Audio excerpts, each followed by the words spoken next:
say. So this is an escape from the mount position, specifically the low mount. So that means the guy on top is sitting low down on the hips. This is probably because he hasn't had any real experience in training in a contact sport such as MMA, because to be honest, if he knew what he was doing, he would be higher up on this guy's chest, where it's much harder to escape. But for the purpose of this particular escape, which is possibly the easiest, although it has the most steps to it, we're going to do this from the low mount. So from here, the first thing your guy on the ground is going to want to do is cover. He's covering up against strikes, his head is away from the floor, his shoulders are off the ground, his abs are engaged. This is to stop his head from bouncing off the ground, and also to allow him to be mobile so he can move from side to side.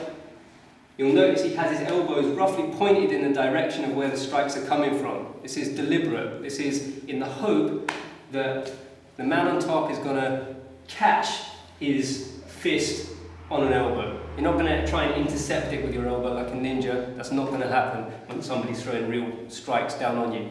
But it's just in the hope.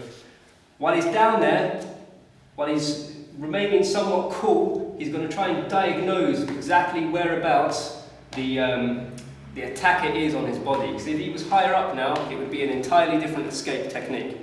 He's diagnosed that he's low down on his hips. He's got his feet flat on the ground, so he's able to do what he's about to do. So the first step is, he's going to bump his hips up to the ceiling. Boom. The effect of that is that our man falls forward. In this case, he's posted with both hands, but in order to save himself from fucking face planting into the ground. It might be that he posts with one hand and he continues to try and punch with the other. Either way, he's posted with both hands here. Now, Arjun really has a split second to do this next thing. This is all happening real fast, but we're just breaking this down for now. Next thing he's going to do, he's going to reach up, grab one of these arms, pull it down and pin it to his chest. You'll notice he reached up with both arms in a nice big gross motor movement and pulled it down. He didn't try and catch it with his hand and pull it in like this. He didn't try and loop his arm around like that. Just a nice big bear style hug grab on his arm. He's pinned it to his chest. The reason he's done this is because he's going to throw him this way, he's going to roll him this way, and he doesn't want his arm to be able to just post out. However, he also needs to do the same with his foot. Did you do that just now, or was that accidental? Just now. Yes. I did it as I pulled. Yeah, so I mean, sometimes it lands this way, but sometimes you contrive it. So what this is, the next step after trapping the arm, or maybe at the same time, he's going to have to trap his foot. The reason being is that if he tries to roll him over and he hasn't got that foot trapped, our man on top could post with his foot, like so. So from here, with this trapped, our guy has nothing to really save himself from going that way. So the next thing that's going to happen is he's going to roll. Just a nice simple roll. Our man lands on his back. Arjun gets to his feet immediately. He rolls with him, and he doesn't roll into, so if you get down onto your knees there, into this guard position as they call it, he doesn't roll into his guard to continue the ground fight. This is for the street, this is for a realistic self-defense scenario. So his main priority is just to get the fuck out. That's why he's on his foot and not posted on both knees. So he rolls right up onto one foot. He might throw a couple of punches on the way out to his groin. Maybe he doesn't need to, but either way he gets up and out. Much better to be standing with your guy on the ground, still quite able, but this is a good tactical place to be. He literally has the high ground.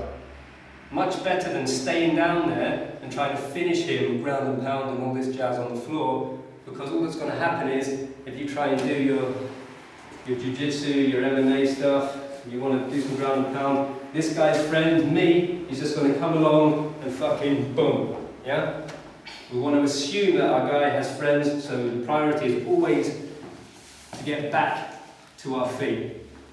Okay, so that's the escape from the low mount. Shall we do it one more time? A bit more fluid?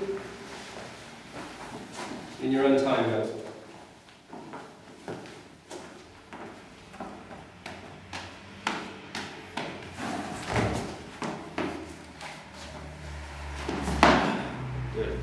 the way it changed hands, especially just for the camera angle.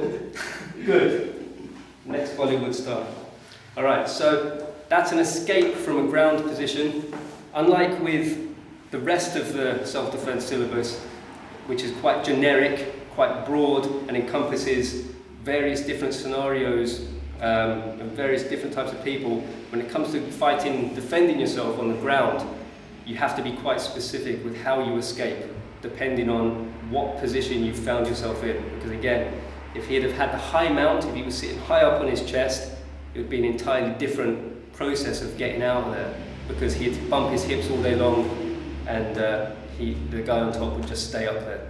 So unfortunately, you've got to be quite specific and do it step by step, by the numbers, phase 1, phase 2, phase 3, like that, and you've got to do it over and over again to the point where you can remember sequences like that, not even remember, but your body just does it naturally.